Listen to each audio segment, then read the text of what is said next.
halkani waa BBC London oo aad ka dhegaysataan muujadaha gaagaaban efemyada magaalooyinka qaarkood telefoonka gacanta iyo barta internetka ee bbcsomali.com saacadda geeska afrikada bari waa 5tii galabnimo.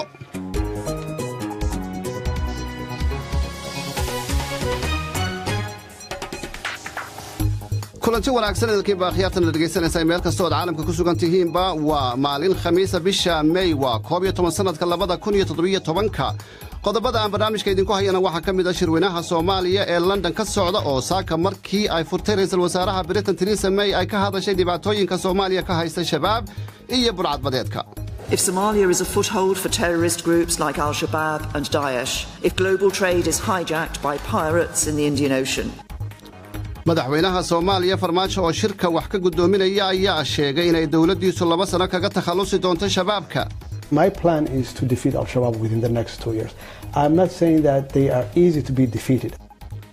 waxaan kale oo aan ku faaqidaynaa qodobadaas iyo kuwa kale oo shirka ka hadlaya waxa ka hirgeli kara iyo sida loo hirgelin karo iyo waliba amniga Soomaaliya oo xoog la saaray oo la muujiyay baahida loo qabo ciidamo Soomaali ah oo amniga dalka hanan kara. wararka kale ee caalamka waxaad ku maqli doontaan Shiinaha oo ku booriyay Kuuriyada Koonfureed inay joojiso kantaalaha difaaca ee Mareykanka qaramada midoobay oo shir kale Jineefa ugu qabanaysa dhinacyada Syria iyo warar kale iyo waraysiyo ku saabsan shirka Soomaalida ee London iyo dekada Berbera oo maanta ay si rasmi ah ula wareegtay shirkadda DB World.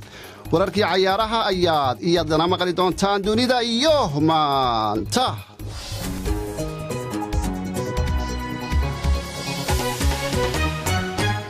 cabdinuur sheekh maxamed isaxaaq ayaa soo saaray barnaamijka aniga oo cabdixaafid caawin ismaaciil ayaa idinla socodsiinaya marse marka hore waxaynu ku bilaabaynaa wararka BBC-da waa kan aadan maxamed cabdisaalamiin. mahadsanid cabdixaafid. madaxweynaha Soomaaliya ayaa waxa uu ka sheegay shirka caalamiga ah ee London ka dhacaya in dalkiisa uu haysto fursad dahabi ah oo ah inuu xal u helo dhibaatooyinkii la soo maray.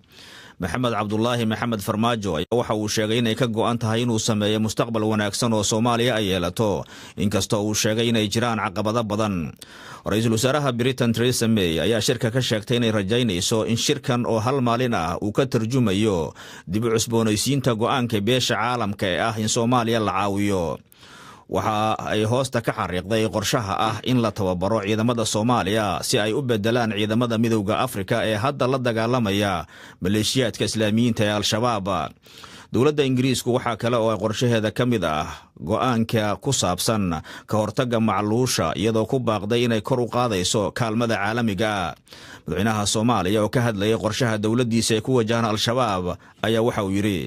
My plan is to defeat Al-Shabaab within the next 2 years. qorshahaygu waa in Al-Shabaab looga adkaado 2 sano ee soo socota gudahood. aniga ma dhahayo si fudud ayaa looga adkaan karaa kooxda, laakiin waxaan idin sheegayaa in kaalmada beesha caalamka iyo military hoggaan adag leh oo haysa dhaqaalaha ay u baahan yihiin iyo tababar fiican iyo qalab waa looga adkaan karaa Al-Shabaab 2 sano gudahooda. But I will tell you proper resources and training and equipment,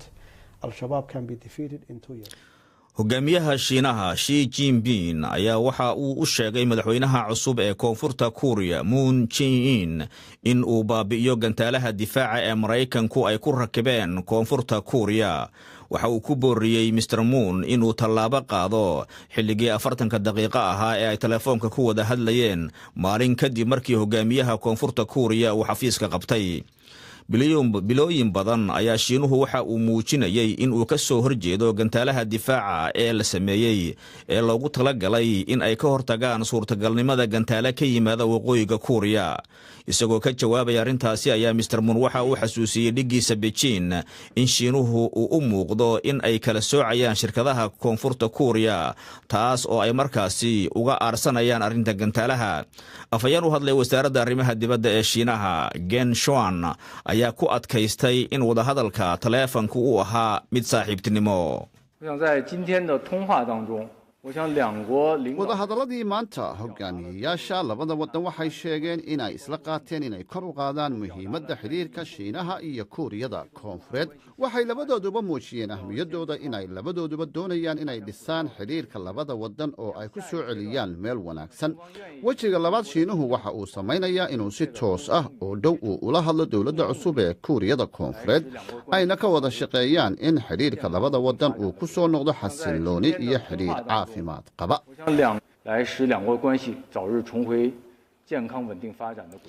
maxkamadda sare ee waddanka indiya ayaa waxa ay ka baaraandegaysaa in la mamnuuco furiinka saddexda dalqadood ee mar keliya ay muslimiintu wax ku furaan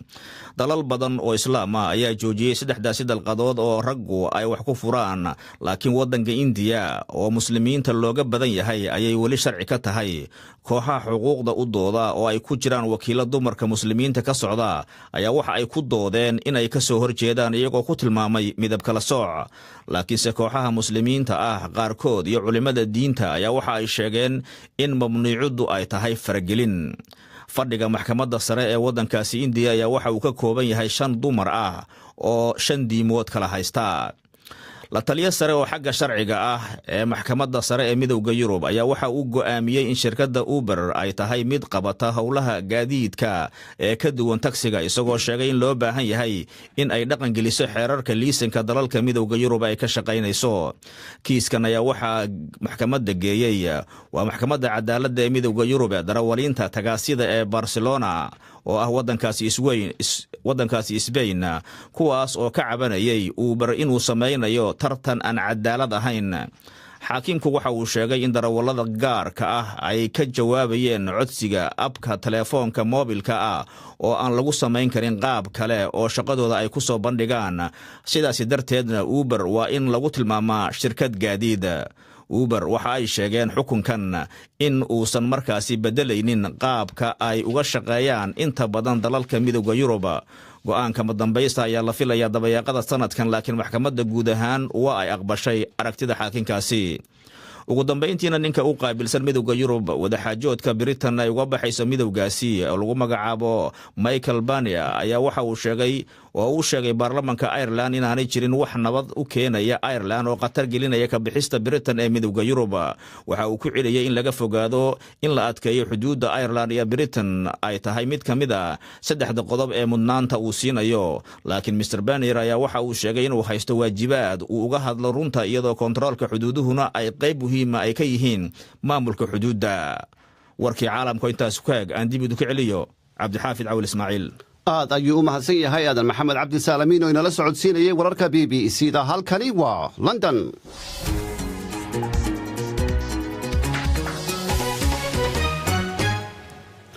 aan ku bilaaba ee shirweynaha Soomaaliya ee London oo saaka si rasmi ah uga furmay magaalada London ayaa weli socda ra'iisul wasaaraha Ingiriiska Theresa May ayaa shirka Soomaalida ee London ee ay wada gudoominayaan Ingiriiska Soomaaliya iyo qaramada midoobay furtay waa shirkii saddexaad ee Soomaaliya iyo kii u dambeeyay ee shirar badan oo loo qabtay Soomaaliya tan iyo intii ay burburtay dawladii Soomaaliya sanadkii 1991 oo uu muddo dheer ka tirinayay wadankaasi Maxamed Siyaad Barre haddaba wariyaha BBC-da Mawlid Xaaji Cabdi oo jooga goobta shirka uu imika ka socdo ayaa toos khadka telefoonka ugu jira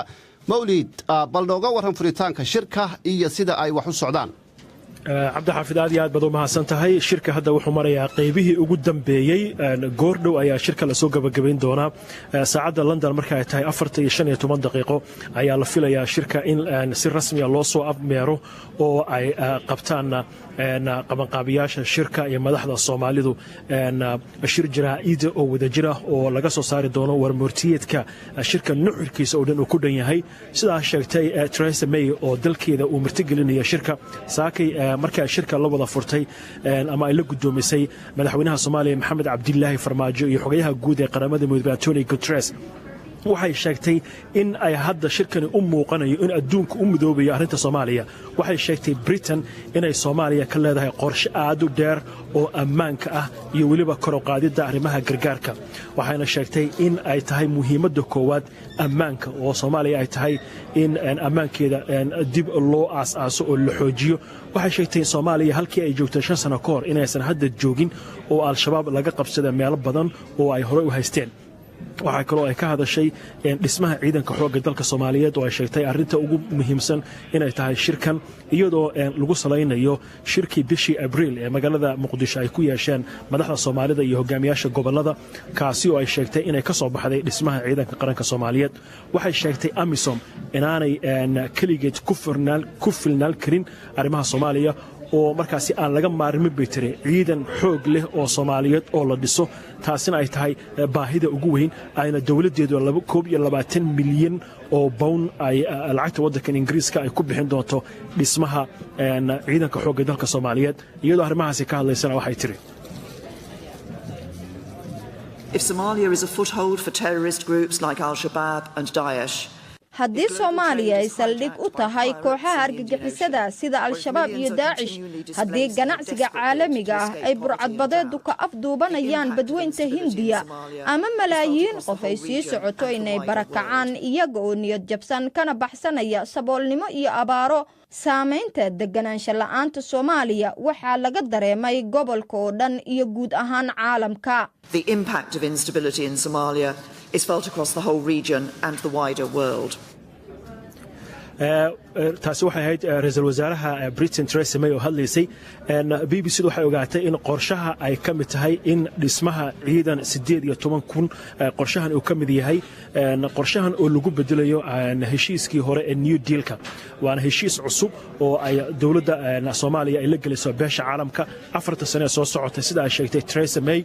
waxa qorshaha ka mid ah in ciidamada danab ay ka baxsan yihiin ciidanka la dhisi doono kuwa sirdoonka ay ka baxsan yihiin Imaaraadka Carabta inuu dhisi doono xero ciidan oo lagu tababaro ciidanka Soomaaliya Britain waxay baydhabo ka dhisi doontaa xero ciidan oo lagu tababaro ciidamada Soomaaliya iyadoo maalgelinna lagu samayn doono dawladda UK-na maalgelinta qayb ka qaadan doonto Britain iyo waliba Mareykankuna ay tababarada ciidamada gacan ka geysan doonaan madaxweynaha Soomaaliya Maxamed Cabdilaahi Farmaajo shirkaasna waa ka hadlay waxa uu u mahad celiyay marka hore beesha caalamka gaar ahaan dawladda Britain oo shirka soo qabanqaabisay wuxuu sheegay inay tani muujinayso inay adduunka hadda u soo jeedo waddanka Soomaaliya wuxuu ka hadlay doorashadiisii oo uu sheegay inay tahay hanaan ku yimid biseelka dimuqraadiyadda Soomaaliya sida uu sheegay waxa uu ku tilmaamay Soomaaliya inay tahay waddankii ugu horeeyay ee Afrika markaasi ay ka dhacdo doorasho xor ah oo madaxweyne xukunka haya oo xukunka wareejiyo isagoo la jeeday 1960maadkii markii dawladii aadan cadde ay isku bedeshay xilka oo Cabdirashiid Cali Sharmaarke ay ku wareejisay waxa kale oo ka hadlay dhismaha dawladdiisa wuxuu sheegay inuu soo xushay ra'iisul wasaare khibrad sida uu sheegay ra'iisul wasaaruhu madaxweynuhu ra'iisul wasaarahaasna wuxuu sheegay inuu soo dhisay xukuumad tayo leh oo uu sheegay in 85% golaha wasiiradu ay yihiin dad dhalinyaro ah oo 40 sano ka yar da'doodu wuxuu soo qaatay in 6 ka mid ah ay yihiin haween waxa si gaar ah oo khudbadiisa ugu xusay in wasiiradaasi da'da yar oo ka mid ahaa wasiir isagoo ku soo barbaaray kuna soo waxbartay xirada Dadaab ee qaxootiga oo Abbas Raaji laakiin wuxuu kaalkaasi ka muujiyay in nasiib xumo uu wasiirkaasi 2 toddobaad gudahood uu ku dhintay magaalada Muqdisho waxaa kale uu ka hadlay in ay tahay Soomaaliya haatan xilligii ku habboona in cunaqabateynta hubka laga qaado isagoo sheegay in ay laga maarmayn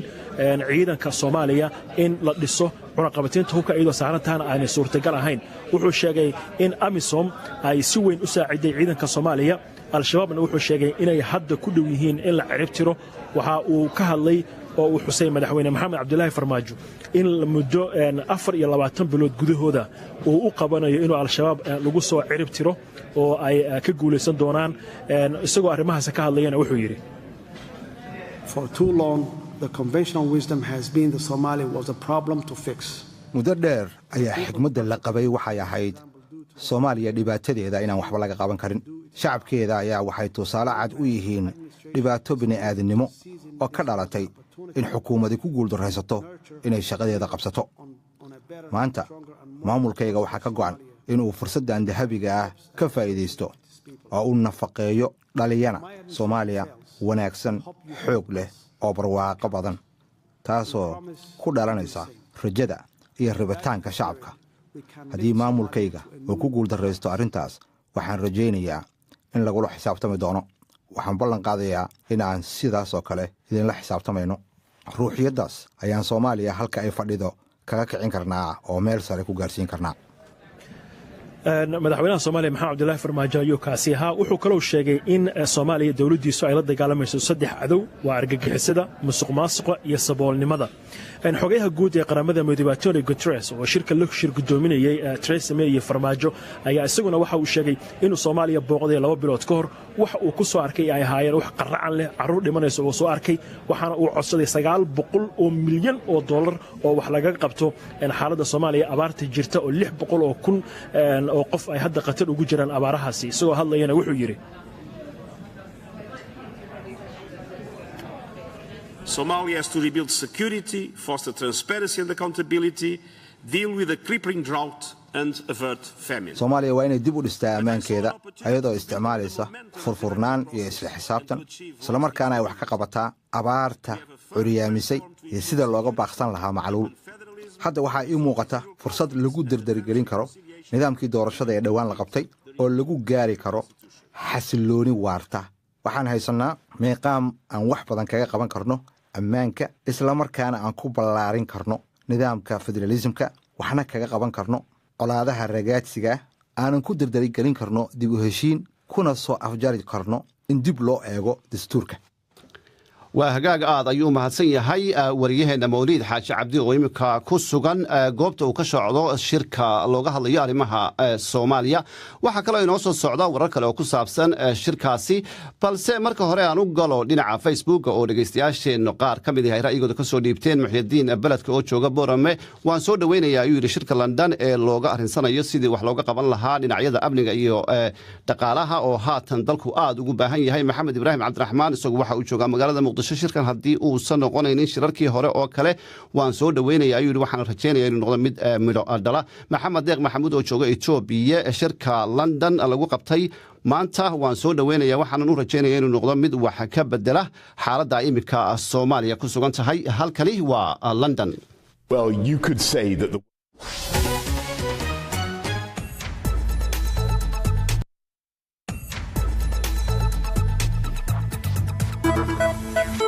kala soco bbcsomali.com waxyaabaha ka dhacaya magaaladaada dalka guud ahaan bariga Afrika iyo caalamkaba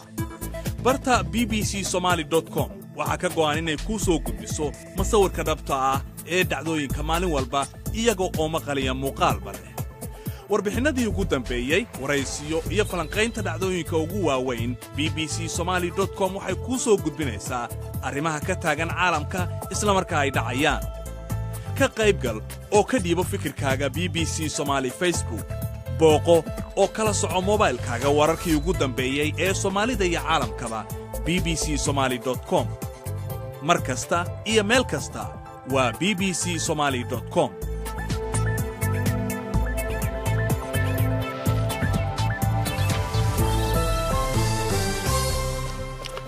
وهجاج واحد ضبا إمك استوديو جيلا فنيا عبد الرشيد خليفة حاجي قاسمها هيريتيج الشركي عبد الرشيد أعطى يد معصتي مركز ركوسون دو BBC ده الشركي ولي والسعوداء إلى هذا مركز على اقتصاد وحوس السعودان محي كلها هاي ملقاها اللي وحي عايز سومالي دونيسي واد معصنتين runtii shirki u horeeyay oo Soomaaliya loo qabto kan ma ahayn saas oo ay tahay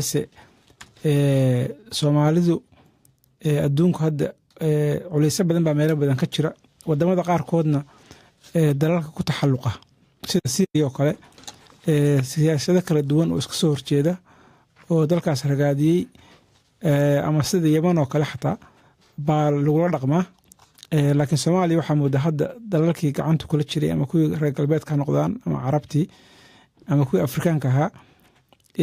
iyo Soomaalidiiba inay ku midaysan yihiin in hore loo socdo midda kalena Soomaalida ay muddo dheer ka shaqeynaysa inay soo bandhigaan sida ay jeclaan lahayn in wax loola qabto marka in loona soo jeedo Soomaalida 25 sano hadba geed galeysay kana baxaysayna inay hadda bal fikradii soo aruursadeen oo qodobo la taaban karo ilaa 7 qodob 6 qodob ay keensadeen waxaan isleeyahay waa tallaabo iyo deela keeni karta laakiin wax kasta waxay ku xiran yihiin hirgelinta iyo macnaha ka dhabaynta waxa aan la ballan qaadayo ama lagu macnaha lagu baaqayo in la sameyn doono waa hagaag cabdirashiid waxaad ka dhawaajisay inay muhiim tahay waxa lagu ballan qaadayo in la suurtogeliyo hore ayay wadamada beesha caalamku Soomaaliya shirar uga qabatay ballan bay qaaday mana ay suurtogelin ma isleedahay imika way suurtogelinayaan Soomaaliya si loo daaweeyo oo sida Soomaalidu jeceshahay inay noqoto looga dhigo boqolkiiba 90 ama 85 waxaan isleeyahay anigu Soomaalida laga rabaa bulshada caalamku taageere iyo tabantaamin iyo way keeni kartaa mararka qaarkoodna xataa waxay ayaga xal u arkaan baa dhici karta anaga inaysan xal noogu jirin marka dadaalkaas iyo waxyaabaha ay baahida ay keeneen deentahana laka dhaafo ciidankahana laka dhiso macnaha cunaqabateintahana laka joojiyo abaarahana lakala soo gurmado waxyaabihii ay Soomaalidu keeneen waxaa la yidhi waxbaa laynka caawin doonaa laakiin markii taariikhda hore la fiiriyo oo kulligood boqolkiiba boqol sidii la filaya noqon in la yara shakiyo oo la dhaho looba joogaan waa suuragal in haddiiba hadda adduunkii meesha isugu yimid Soomaalidiina dowlad cusub ay yeelatay oo xoogaa si carcar loo qabo in rajo la iska muujiyana waa lagu khasban yahay cabdirashiidow haddii aad eegto dhinaca maamul goboleedyada waxa aad moodaan iminka muujiyeen midnimo khudbadii ay xali ka sheediyeen shirkii madaxweynaha loo qabtayna taas ayay isku raaceen taasi maxaad isleedahay ku soo kordhinaysaa marka la eego dhinaca ammaanka marka la eego dhinaca wada qaybsiga khayraadka iyo waxyaabaha la xidhiidha annagu Soomaalidu 12 milyan baan nahay inaan marka dee aan lagu hayno meel isugu dawanno oo danteena raacano oo dadkeena aan nidaam iyo maaragtay maamul iyo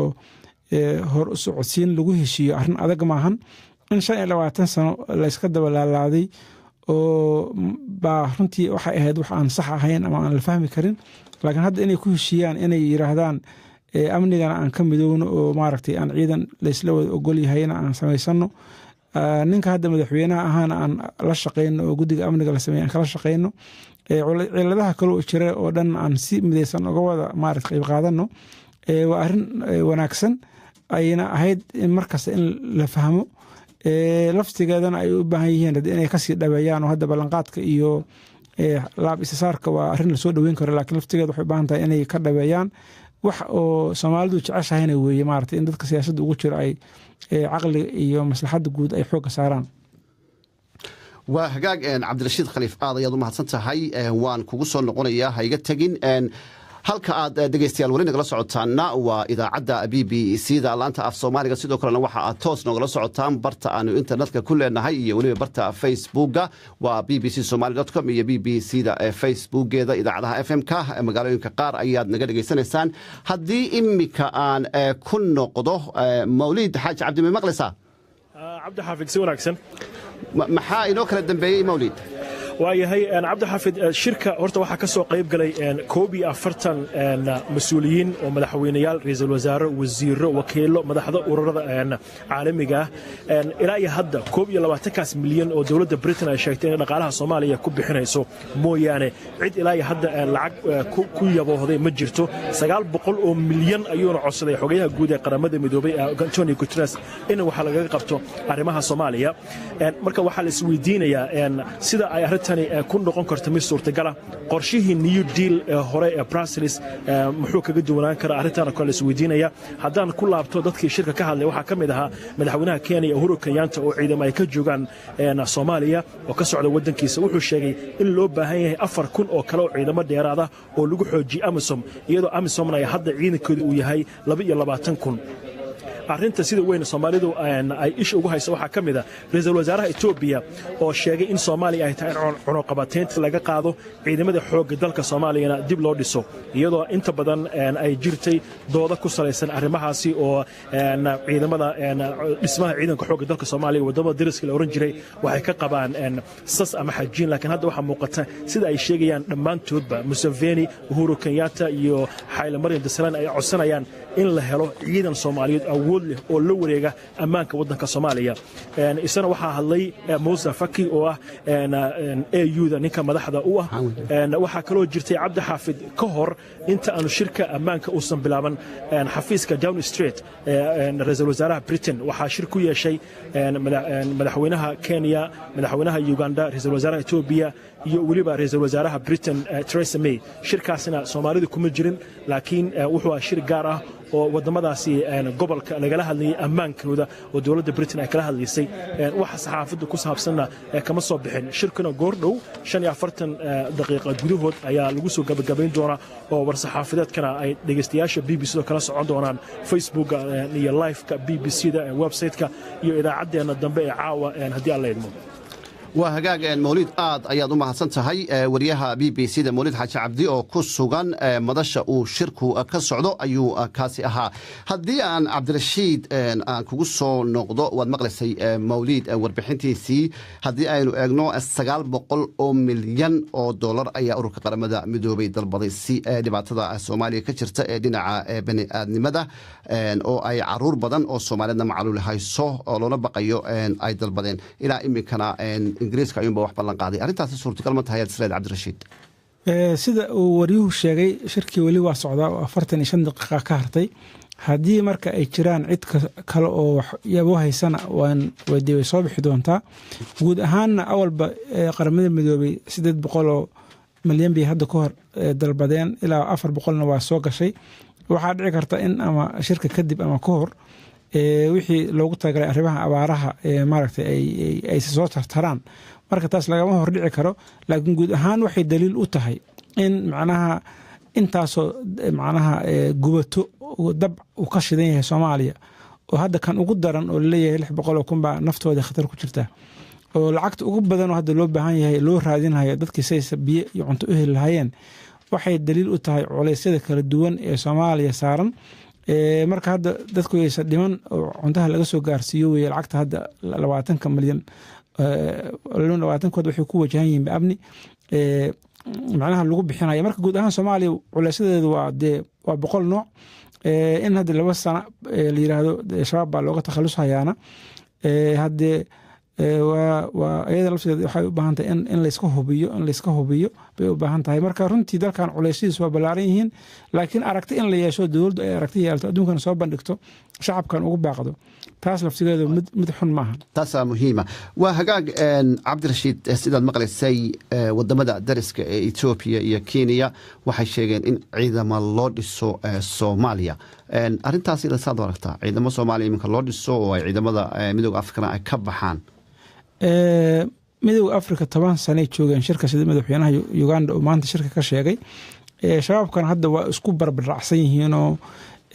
iyaguna magaalooyinkii way joogaan shabaabkan duurkii iyo tuulooyinkii iyo dhul badan bay joogaan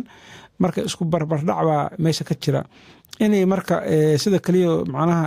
shabaabka looga adkaan karno waa ciidan Soomaaliyeed in la dhiso dowladda Soomaaliyeed iyo maamul goboleedyada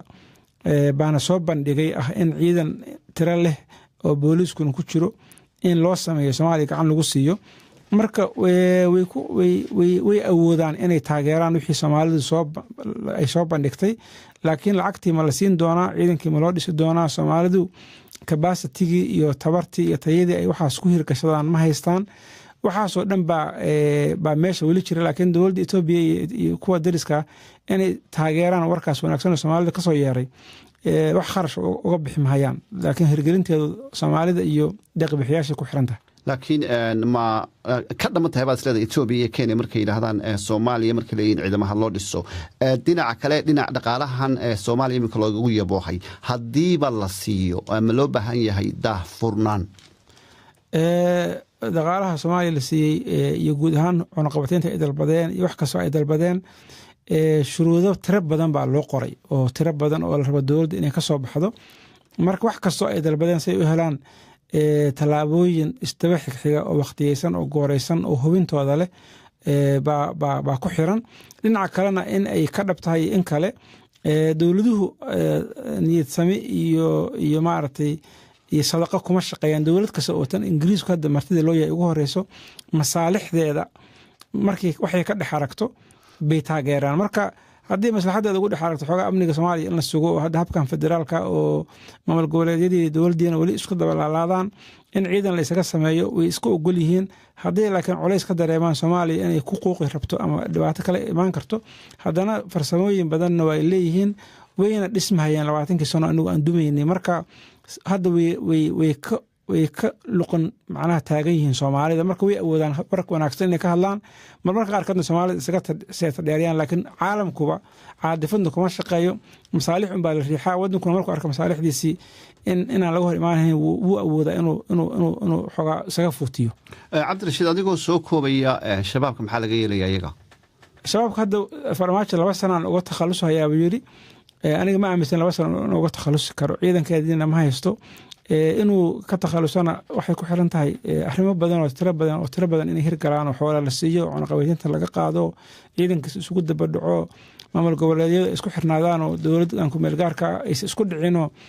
dowladaha dariska ay sahagaardaamo ula imaano waxyaabo badan baa ka horeeya laakiin asagu hadda wuu sheegtay wixii la habboonaa waxaan qabaa in laga fakaro in laftigooda wada hadal in la gari karo inay option furan tahay oo Soomaalidu u furan Soomaaliduna ay wax kasta oo maslaxada ugu jirto ay ka fakaraan in maskaxda tuujiyaan ee hadba durbaankii la garaaco ay ku indhadaraan dirin haddii kuwa kale heli karaan ay hilmaamin. waa hagaag aad ayaad u mahadsan tahay cabdirashiid waan kugu soo noqonaya halka aad dhegeystayaal weli nagala socotaan waa BBC London barta internetka ee Facebook ayaad idana imika si toos ah nooga daawanaysaan saacadda geeska Afrikada bar imika 5:00 galabnimo ayay ku taagan tahay hadahan oo kalena waxaan idin soo gudbinaa qodobada warka ugu doorka roon aan ka codsado aadan maxamed cabdi salaamiin inuu inoo gudmaro. madaxweynaha Soomaaliya ayaa waxa uu sheegay oo uu ka sheegay shirka caalamiga ee magaalada London in dalkiisu uu haysto fursad dahabi ah oo uu xal ugu heli karo dhibaatooyinkii la soo maray. maxamed cabdullaahi maxamed farmaajo ayaa waxa uu sheegay inay ka go'an tahay inuu sameeyo mustaqbal wanaagsan oo Soomaaliya ay yeelato inkastoo uu sheegay inay jiraan caqabado badan iyadoo dhinaca kalena ra'iisul wasaaraha Britain Theresa May ay shirka ka sheegtay inay rajaynayso in shirkan iyo hal maalin socon doona uu ka turjumayo dib u cusboonaysiinta go'aanka beesha caalamka ee Soomaaliya in la caawiyo. hogaamiyaha Shiinaha Xi Jinping ayaa waxa uu sheegay madaxweynaha cusub ee koonfurta Kuuriya Moon Jae-in in uu baabi'iyo gantaalaha difaaca ee Mareykanku ay ku rakibeen koonfurta Kuuriya. waxa uu ku booriyay Mr Moon inuu tallaabo qaado xilligii 40 daqiiqo ahaa ee telefoonka ay ku wada hadlayeen maalin kadib markii hogaamiyaha koonfurta Kuuriya uu xafiiska qabtay. maxkamadda sare ee waddanka India ayaa waxa ay ka baaraandegaysaa in la mamnuuco furiinka 3 dalqadood ee markiliya ay muslimiintu wax ku furaan oo ay ku furaan xaasaskooda. dalal badan oo islaam ah ayaa waxa ay joojiyeen 3daasi dalqadood ee raggu ay ku furaan xaasaskooda laakiin dalka India ayaa oo ah dal muslimiinta looga badan yahay ayay weli sharci ka tahay. fadhiga maxkamadda sare ayaa waxa uu ka kooban yahay 5 rag ah kuwaas oo kala haysta diimo kala duwan. la taliya sare oo xagga sharciga ah ee maxkamadda sare ee midowga Yurub ayaa waxa uu go'aamiyay in shirkadda Uber ay tahay mid qabata hawlo gaadiid oo ka duwan taksiga isagoo sheegay in loo baahan yahay inay dhaqan geliso xeerarka liisanka ee dalalka midowga Yurub ay ku shaqeeyaan. kiiskan ayaa waxa la geeyay maxkamaddaasi cadaaladda ee midowga Yurub darawaliinta tagaasida ee magaalada Barcelona ee waddankaasi Spain kuwaas oo ka cabanaya Uber inuu sameynayo tartan aan cadaalad ahayn. ugu dambeyntiina ninka u qaabilsan midowga Yurub wadaxaajoodka ay Britain uga baxayso midowgaasi ee lagu magacaabo Michael Barner ayaa waxa uu sheegay baarlamaanka Ireland inaanay jirin wax nabad u keenaya Ireland oo qatar gelinaya ka bixitaanka Britain ay midowgaasi uga baxayso. waxa uu ku celiyay in laga fogaado in la adkeeyo xuduudda Ireland iyo Britain inay tahay mid kamida 3 qodob ee mudnaanta uu siinayo laakiinse Mr Barner waxa uu sheegay inuu haysto waajibaad uu uga hadli karo runta iyadoo kontroolka xuduuduna ay qayb muhiim ka tahay maamulka xuduudaha. cabdi xaafid.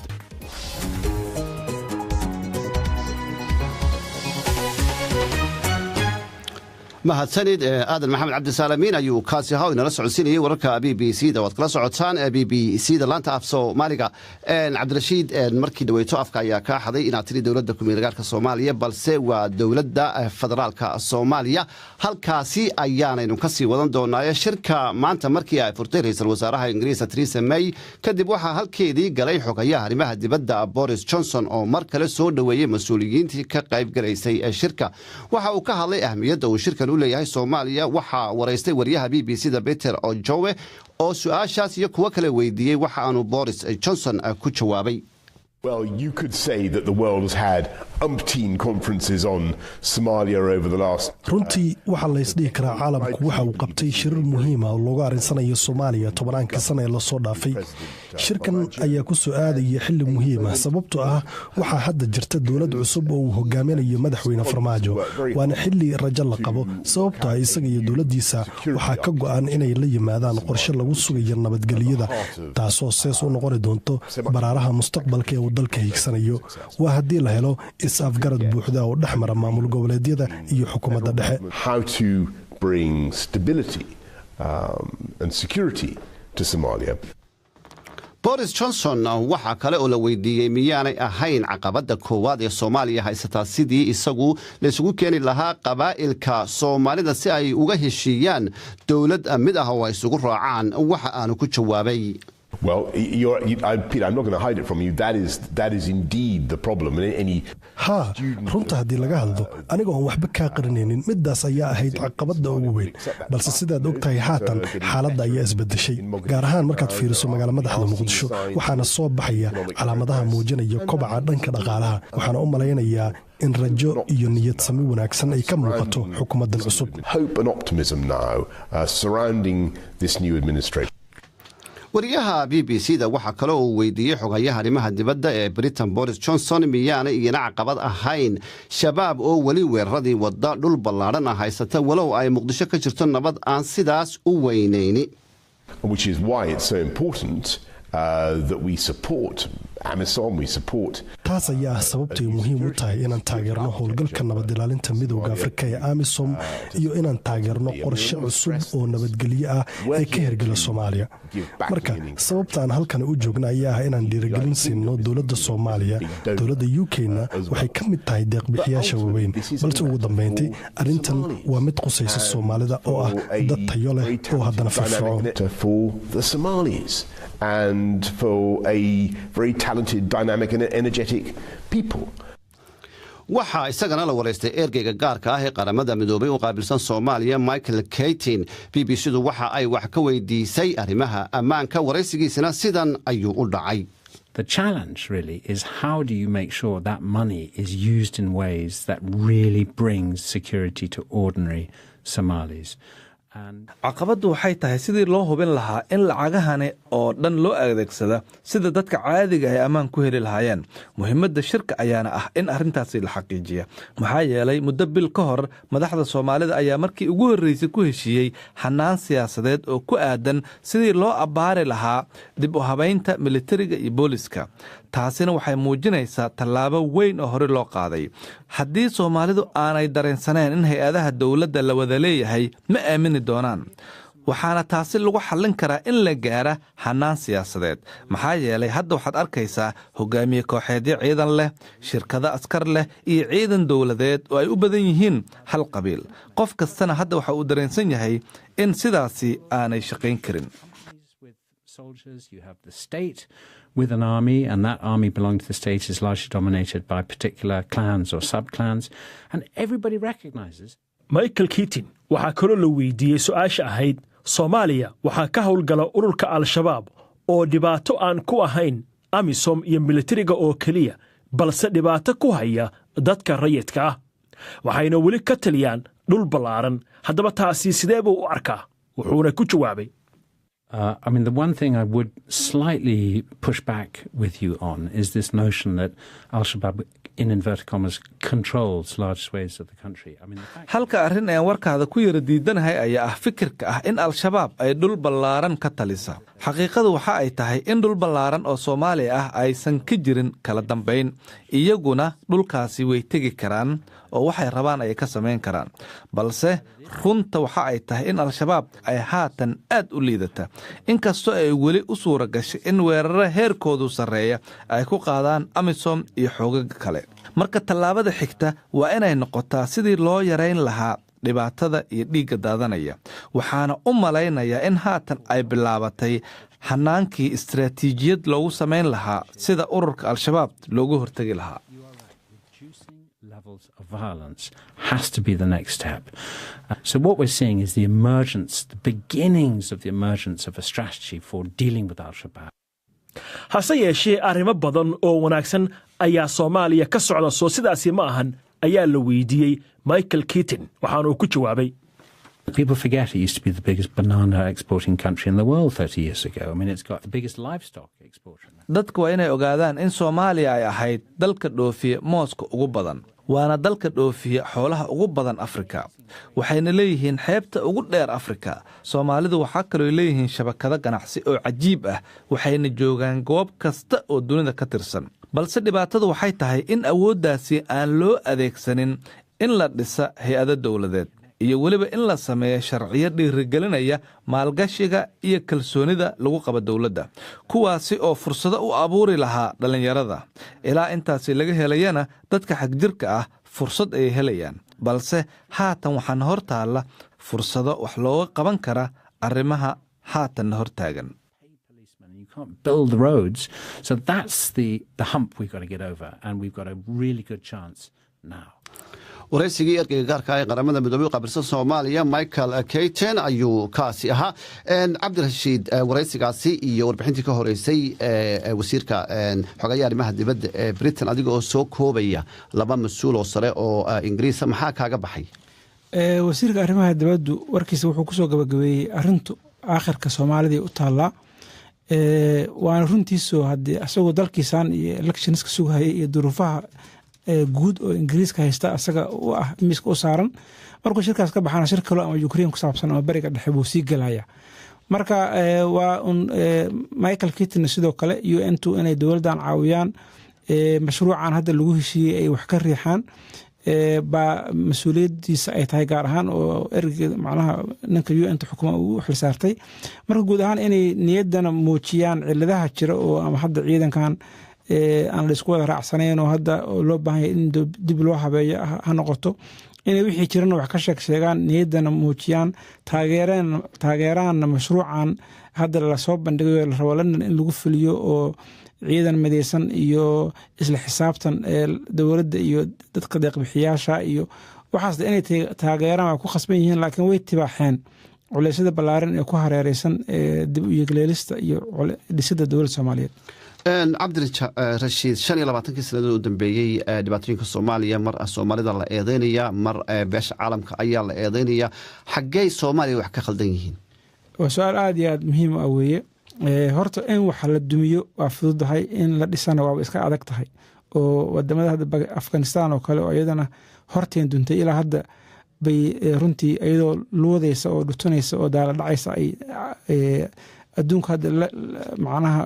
la tacaalaya anagana dawladdii baa naga burburtay markii dawladdu burburtayna dee waa la kala yaacay kadibna gacmaha soo batay tusaale ahaan hadda waxaa dhici karta Imaaraadka iyo Ethiopia iyo inay shirkan maanta fadhiyaan dhinaca kalena Somaliland bay dekadii berbera la kala goosanayaan oo wax la habaysanayaan shirkan bari waxa ka soo bixi doona waxaan aaminsanahay midnimada iyo madaxbannaanida iyo isku duubnida Soomaaliyeed marka waa dal markii la rabana wixii la rabo la sheegayo sidii looga dhex muraadsan karana looga dhex muraadsanaya marka dad shacab iska noqonay iska nugul siyaasiyiinta baana Soomaaliya ku batay oo ay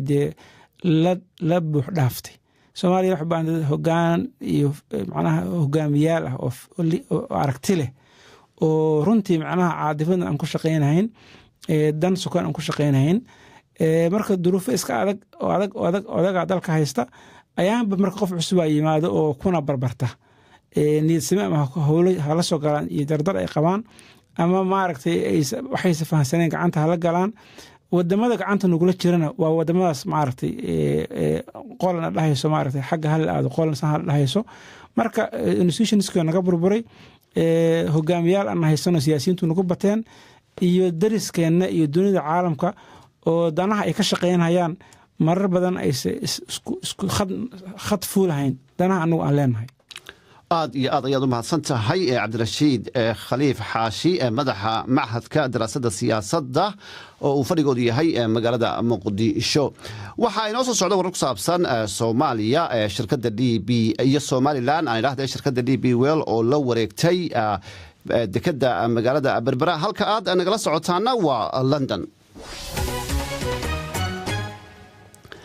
haddaba dadkii lagu casuumay shirka waxaa ka mid ahaa suldaan ibraahim cabdulaahi cadow oo ka tirsan madaxa dhaqanka ee shabeellada hoose ee soomaaliya. suldaanka oo marti noogu ahaa xarunta BBC da ayaa u warramay maxamed cadde oo weydiiyey ujeeddadii loogu casuumay ee shirka lagaga hadlayo arrimaha Soomaaliya. waxaana lagu casuumay shirkii Soomaalida loo qabtay loo bixiyay diaspora iyo civil society qurba joogta iyo bulshada rayidka aan iraahdo si ay uga dhiibtaan afkaartooda loo ururiyo sidii loo samata bixin lahay waddankaas oo arrintaasoo maanta loo gudbiyey madaxda Soomaaliyeed si qayb ay uga ahaato si horumarinta Soomaaliya. maxaad ku darsateen ka odayaal dhaqan ahaan abaabulkii shirkan oo aaraha arrimaha kale horta waxaa jira oo aad culays u saareen sida baahidan ba'an ee abaaraha ee saameynta xooga ku yeelatay. marka saas darteed arrinta ugu muhiimsan oo aan ku darsanay waxay tahay in waxyaalahan oo loo yaqaano faragelinta sida raashinka la qaybinayo dawooyinka iyo waxa la mid ah in dadkii oo beeraleyda ahay ee tuulooyinka iyo meelaha degnaay ay u soo barakacyaal ay uga noqoneen sida magaalada Muqdisho ama qaxooti ay uga noqoneen Dadaab oo meeshooda sidii loogu gaarsiin lahaay si markaas ay baahidii mar kale u soo noqoneen. odayaashiina dhaqanka maanta shirkan ka qayb gasheen annaga waxaan qayb ka ahayn anigu waxaan mathalaya odayaasha dhaqanka oo dhan kulli oo run ahaantii oo Soomaaliya oo dhan maadaama laakiin gaar ahaan saameynta ay ku yeelatay oo si gaar ah arrintan faragelinta ee baahida iyo abaaraha marka saas darteed annaga waxaan ahayn horudhici waxaan diyaarinayna wixii loo gudbin doono madaxda Soomaaliyeed si ay go'aan uga gaaraan ay qayb uga dhigaan. marka arrimo badan oo dadka qurba joogta iyo annagoo bulshadii rayidka ah oo gudaha ka soo jeegna si kaalin markaan oo buuxda waxa loo yaqaan participatory development haddaan af Soomaali ku sheego waxa waaye ka qaybgal oo horumarinta oo qof walba saameynayso uu qayb ka yahay qurba joog ha ahaado bulshada rayidka kuwa gudaha ha ahaadaan. shirka maxaad ka filaysaa marka la gabagabeeyo oo aad is leedahay waxtar weyn ayuu leeyahay? shirkan run ahaantii wax caadi ah ma aha. waa marka ugu horeysay midnimo oo maamul goboleedyada iyo dowladda dhexe oo ay ka go'an tahay oo si qarannimo si Soomaalinimo ah isku dhawaansho oo xoog leh ayaa meeshaas shucuurta runtii oo madaxda maanta wax la cabiri kara ma aha. waxaan dhihi lahay mar dhow markay dalka ku soo noqdaan waa dareemi doontaan Soomaaliya intii burburkii ilaa ay hadda tanoo kale ma ay arkin. insha Allah waxaad arki doontaan mas'uuliyiintii oo aad isugu soo dhawaada oo maanta isla shaqeynaa oo diyaar u ah baahidii oo in isla wada shaqeeyo in oo meesha inay muhiim tahay iyo talaabooyinka ay isla qaadi lahaayeen oo ay la imaan doonaan ay dalka idinkula soo noqon doonaan haddii alla idmo. suldaan ibraahim cabdulaahi cadow oo ka tirsan madaxda dhaqanka ee shabeellada hoose ee Soomaaliya oo shirka lagu soo casuumay ayuu kaasi ahaa. waxa uu waramayay maxamed cadde. weli waxaynu ku guda jirnaa wararka shirka caalamiga ah ee Soomaaliya loogu qabtay magaalada London. haddaba sidee dhagaystayaasheennu u arkaan qodobadan la sheegay in la xidhiidha xagga amniga, musuqmaasuqa iyo saboolnimada? wax ma laga qaban karaa? doodan kooban waxaa ka qaybgalaya Mahad Mire Shidane, Maalika Macalin Daahir iyo Muxyidiin Maxamuud. waxaana dooda qaybinaya asalaamu calaykum walaalkay waa mahadsan tahay. magacaygu waa cabdimaalik macalin daahir waxaan joogaa Bakistan gobolka Lahore. haddii aan fikradeyda ka dhiibto shirka kan ee maanta ka dhacaya London waxaan dhihi lahaa shirkani waa shir taariikhi ah kaasoo ku soo aaday xilli ku habboon. sidoo kale shirkani wuxuu u dhabaxaarayaa qorshaha isbedelka ee dowladda cusub ee farmaajo uu hogaamiyo waxayna dowladda UK ka qaadan doontaa kaalin muhiim ah. sidoo kale shirkani wuxuu bandhigayaa Soomaalida xilliga kan in ay u baahan tahay taageero eena soo jeesatay wuxuuna kaalin ka qaadanayaa horumarka dhanka dib u heshiisiinta, dhanka amniga iyo dhanka dhaqaalaha. wuxuu shirkani soo jeedinayaa wajiyada dalalka daneeya arrimaha Soomaaliya si ay u siiyaan caawimaad. Sidoo kale waxaan dhihi karaa wuxuu shirkan ka qayb qaadanaya isu soo dhawaashada Soomaaliya. Assalaamu calaykum BBC. Waa mahadsan tahay. Magacayga waa Mahad Mira Shidane oo jooga wadanka Soomaaliya, khaasatan magaalada caasimadda ee Muqdisho. Dabcan haddii aan u gudo galo wallahi aad aan usoo dhaweynayaa shirkan. Focuska arrimuhu ku saarayo saddex gaar ahaan qodob oo madaxweynaha sheegay in uu focuska saarayo isla markaasna saldhig u ah jiritaanka Soomaaliya. Haddii ahaan lahayd ciribtirka saboolka oo aad u halakeeyey wadamadan Afrika, khaasatan wadankeena ayadoo loo aaneynayo burburkii dowladii dhexe ee Soomaaliya. Sidoo kale haddii la dagaalanka kooxaha mucaaradka ama argagixisada sida uu sheegay madaxweynaha waa ayadana dhibaato kale ee Soomaaliya la dhaceyso oo dabcan geeska dhanba saameyn ku sameeyay geeska ama gobolka. Sidoo kale arrintan kale ayadana ku aadan musuqmaasuqa sida aan ognahaba Afrika waxa caado ah madaxdeeda in ay musuqmaasuqa ka dhigtaan caado waana mid arrintaasi madaxweynaha sidii uu ka dhawaajiyay ka bedelan marka loo fiirsho madaxda Afrika. Muxidiin. Assalaamu calaykum, magacaygu waa Muxidiin Maxamuud Cumar jooga Boorama ku magac dheer Muxidiin Baladka. Waan salaamayaa bahda dooda igula jirtay iyo daadiyaha barnaamijka Maxamed Caddo si wanaagsan nagu daadiya. Haddaan ka dhiibto fikirkayga ku saabsan shirkan maanta uga qabsoomaya Soomaalida London, waan soo dhaweynayaa. Waa fikir fiican, waxa weeye qorshe la oran karo wax way buu taraysaa, laakiinse waxaan leeyahay dee uun ma jiri kartaa in shirkaas uu ka duwanaado shirarkii hore ee dhici jiray oo maaha shirkii ugu horreeyay Soomaali qabsato. Waxaan leeyahay hadduu ka gedisanaado awoodda la saaro dhinacyada uu ka dhawaajiyay madaxweynuhu ay ka midka yihiin la dagaalanka argagixisada iyo la dagaalanka baahiyaha asaasiga ee faqriga oo kale, waa si fiican baan oran lahaa. laakiin waxaa jeclaan lahaa ama wanaagsan in awoodda la saaro si looga midho dhaliyo oo uga duwanaado shirarkii hore la geli jiray. Mahad, maadaama aad magaalada Muqdisho joogto oo aad ammaankeeda la socoto, mudnaanta koowaad ee ugu xooga badan ee aad arki lahayd in ay wadanka ka meel marto adiga ka shakhsi ahaan waa maxay? Mudnaanta koowaad ama caqabada ugu weyn ee haddii aan anay dhalinteena reer Muqdisho ama gobolka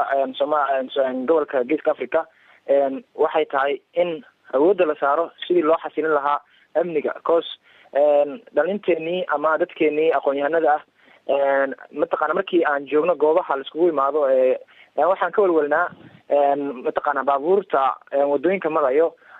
oo aad mid kasta wadnaha farta ku heysid goormo kugu soo leexan doonaa gaarigan iyo goormo qarxi doonaa isbada aad sheekada la qaybsan karin adigoo walwalayo. teeda kale sidoo kale musuqmaasuqa ama musuqmaasuqa oo kale haddii la qabto waxaan isdhihi karaa dhalinteena Soomaaliyeed qala-aanta wax badan ayay ka geysan kartaa. waayo waxaa arkaysaa wasaarad ama maamul degmo oo hal family ama hal qabiil mataqaana ay ka wada buuxaan. taasina waxaa sababa musuqmaasuqa intuu leegyahay. sidoo kale arrimaha saboolka dabcan haddii mataqaana dhaqaalaha wadanka la kobciyo waxaan isdhihi karaa waxaa yaraanayo mataqaana qalaasaha iyo amni darada. Malik, maxaad mudnaanta saar lahayd? walaalkay Soomaalida siday ku mahmaahdo waxay dhahaan oo sida u kala sareysaa loo kala qaadaa. amni darro la-aanteed horumar ma jiro. anigu waxaa focuska saari lahaa amniga markii la habeeyo oo amniga kor loo qaado horumarka kaleeto amnigu ku daba jiraa, amnigu ku xigaa. saasaa focuska amniga saari lahaa. Muxidiin. waan ku raacsanahay Mahad iyo walaalkay Cabdimaalig qodobka ay carabka ku adkeynayaan ee amniga waa muhiim. amni la-aantii wax dhaqaaqaya ma jiraan. wadankana markaas baa u egto waxaad arkaysaa in daloolka ugu weyne jiray ama xagaldaaca ugu weyne jiray inuu yahay dhanka amniga waxaan fari lahaa in shacabka ku nool magaalada Muqdisho ay la shaqeeyaan laamaha amniga oo ay ka caawiyaan, ay ka taageeraan. sidoo kale maamul maanta la shirayo ee la ka dhacayna guul weyn baan ka rajeynayaa. ummadda Soomaaliyeed waxaan ka rajeynayaa ku ay ku noqdaan horumar wanaag, sumcad wanaag oo ay kaga gedisnaadaan waxyaalihii hore backgroundka u galay lagu yaqaanay. beesha caalamkuna waxay ku xidhan tahay hadba saynu isu taageersanahay maamuladeenu. intaas ma oran lahaa. dood kooban oo ay dhegaystayaasheenu kaga hadlayeen sida ay u arkaan shirka soomaalida waxaa ka qayb galay mahad miro shidane maalik macalin daahir iyo maxamudiin maxamuud waxaana dooda u qaybinayay maxamed cadde iminkana haddii aynu aadno dhinaca iyo somalilan madaxweynaha jamhuuriyadda iskeed ugu dhawaaqday madax banaanida ee somalilan axmed maxamuud maxamed siilaanyo iyo madax kale ayaa ka qayb galay xaflad ay shirkadda d b well ee waddanka isutaga imaaraadka carabta kula wareegtay maanta maamulka dekeda berbera oo hore heshiis 25 sano ah ula gashay somalilan wasiirka wasaaradda ganacsiga iyo maalgashiga somalilan cumar shucayb maxamed ayaa uga warramay wariyaha b b c da axmed saciid cige tafaasiisha shaqaalihii dekeda berbera guddida labada dhinac ee maamulka oo weli aan la magacaabin iyo in etoobiya saami laga siiyey maalgashiga dekeda wuxuuna wasiir shucayb ku jawaabay maanta ayay la wareegeen si rasmiya maxay tahay shirkadda DB Well Berbera waxaana ay ahayd mar hore ayay dee magaranaysaa dee shaqadu ay u sii bilaabantay oo u sii socotay 1 March bay already ayaa dee shaqada la sii bilaabay shirkaddan maxay tahay DB Well waxa weeyaan wasaaradda ganacsiga ayaa shirkaddan shaqaynaysa gacanta ku haysa liisanka siisay waana si official ayaana u shaqaynayaan oo hawshoodu wataan shaqaalihii cabanayay iyo markii hore wadiga ogaayo buuq u jiray xataa baarlamaanka oo xataa dadka deegaanka wixii maxallishay markaasi shirkadda DB Well inta ay shaqaale shaqaalii way la wada wareegtay wax baaqi oo ka harsanaa ma jirto shaqaala markii dambe la qoray baa jiro oo 40 meelaha gaaraya oo cabasho soo gudbiyay kuwiina waxaan ka wada hadalnay inay macnaa shaqadii dub loogu daro oo maartay dee hawshoodii wax laga qabto oo maartay DB Well laga hadlo iyo maxay tahay qaybteena kaleba dekedu shaqadan ay qabanayso DB Well aad iyo aad bay dadkii shaqaalaha ay dekeda ka shaqeynayay shaqaalaha ugu macnaa ay u soo dhaweeyeen waxa mushaarooyinkii baa u kordhay fikir qaadanayay 1 milyan 3 milyan bay qaar u noqotay Soomaaliland shilna marka runtii wax badan oo qiimo leh oo aan isleeyahay macnaa dadku shaqadiina tababar bay ku qaateen oo waqtigii macnaa dad shaqaalaha bay soo arkeen oo xilli hore imanayo xilligii loogu talagalay shaqooyinka ka rawaxaya shaqadiina runtii aad iyo aad bay ugu fiicnaatay oo dadka aad iyo habi ugu yihiin taa shaqaalaha markaynu ka gudubno in shirkaddan DB Well ee dalka imaaraadka carabta iyo Somaliland waxyaabaha sharcigii la kala saaciday baarlamaanka ansixiyay kamid ahaa waxay in guddi sare oo maamul la sameeyo guddigiina lama sameeyin sidee baad wareejinaysaa marka iyadoo guddidii maamulba la sameeyay isku dhafka gacanta ayaa lagu hayaa guddidiisa boardka ahayd ee hawshan ahaa oo runtii imika dhawaan la magacaabi doono laakiin sad la socoto imika shirkadu waxa weeyaan waxa sii wada oo mar walba hawsha ka qayb ah maxay tahay waa maray dekeda ee ah hardboard masterkii marka shaqadu si caadi ah iska sii soconaysa inta la magacaabayo maxay tahay macnaheedu la magacaabayo boardka marka faraca badda wali xukuumadda Soomaaliland bay hoos imanayaan faraca badda xukuumadda Soomaaliland boo simaada wixii maraakiib soo xiranaya waxa marka idinka ku shaqo leh wixii maraakiib soo xiranaya iyo waxa soo dhan waxa ku shaqo leh maxay tahay xukuumadda Jamhuuriyadda Soomaaliland faa'iidada qaybna waxa lahaanaysay in DB Well qaybna in Soomaaliland sidee baa loo ogaanaya waxa soo gala markaasi imka DB Well bal lacagti qabata baa la yidhi kombiyuutarada iyo waxeedii madax banaan marka Axmed hab xisaabeed baa jira la sameeyay oo runtii ay ka wada warhayaan oo ka qayb yahay maxay tahay hardboard masterku iyo shirkaddan maxay tahay DB Well labaduba marka wax walba waa transparent aad baan la soconaa waxa runtii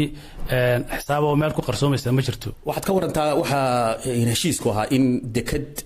in 400 mitir ay dhisaan sanadka ugu horeeya naqshadii iyo wixiina wali lama hayo arrintaasi wali dadku isweydiinayaan waa runta shirkadu in heshiiska waxa ku jiray in sanadka ugu horeysa ay bilaabanto qorshuhuna imika waxa weeyaan siday sheegeen DB Well imika ayayna shaqadii hadda gacanta ku hayaan oo waxa laga yaabaa in dhawaan la bilaabo shaqadii qorshaheedii baa imika hadda gacanta lagu hayaa waana la bilaabaya sanadka ugu horeysa arrin kale doonayna ku weydiiyo markii hore heshiiska waxay ahayd laba dhinac oo dhinaca Somaliland iyo dhinaca shirkadda DB Well imika Ethiopia soo gashay baa la yiraahdo qayb yeelanaysa taa ka waran warkaas uu jira waxa weeyaan DB Well iyo macnaheedu waxa weeyaan imaaraadka iyo markii hore Somaliland bay ahayd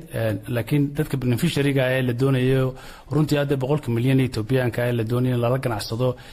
dekadu badda ay ku xiran tahay iyaguna waxay leeyihiin qayb bay kali ay 100% misaasiiseen adoo 119 bay leeyihiin wasiirka ganacsiga ee Soomaaliland ayuu kaasi ha waramayay wariyahayaga BBC-da Axmed Saciid Cige. Haddaba munaasabadii berbera ee DP World lagu wareejiyay dekeda oo uu ka hadlay madaxweynaha Soomaaliland Axmed Maxamed Maxamuud Siilaanyo waxa uu soo qaaday shirarka dibadda loogu qabto Soomaaliya waxa aanu yiri shirar maalmo lagugu marti qaado iyo martiqaad adduun weynuhu ku dhigo oo hadba lagugu manno sheegto midna qarankuma meel maro hase yeeshee buu yidhi Siilaanyo ummadi waxay asageeda ku gaari kartaa oo keli ah hibilo cad hami fog iyo hal abuur u saldhig u yahay tacab iyo talo wadaag iyo isku tashi. Xafladaasi dekeda berbera maanta loogu wareejiyay shirkadda DP World waxaa kale oo ka hadlay gudoomiyaha shirkadaasi Suldaan Axmed. waxaa kaloo goobjoog ka ahaa wasiir ka tirsan dowladda Itoobiya iyadoo wasiirka ganacsiga iyo maalgashiga Soomaaliland sheegay in 9% Itoobiya la siiyay maalgashiga maamulka dekeda berbera. halka aad nagala socotaana waa BBC London. haddii aan ku yara noqdo waa hagaag intaasi ayaynu kusoo gabagabaynayna barnaamijkeenii galabnimo aad ayay u mahadsan yihiin cabdirashiid wariyaha BBC-da mawlid oo ku sugnaa madasha uu shirku ka socdo iyo Saalamiin oo warkeenala socodsiinaya Cabdinuur Sheekh Maxamed Isxaaq ayaa barnaamijka isku soo dubariday tan iyo intaynu hawada dib ugu kulmayno caawa 9 fiidnimo oo aad maqli doontaan waxa shirka ka soo baxa sidaas iyo nabad gelyo.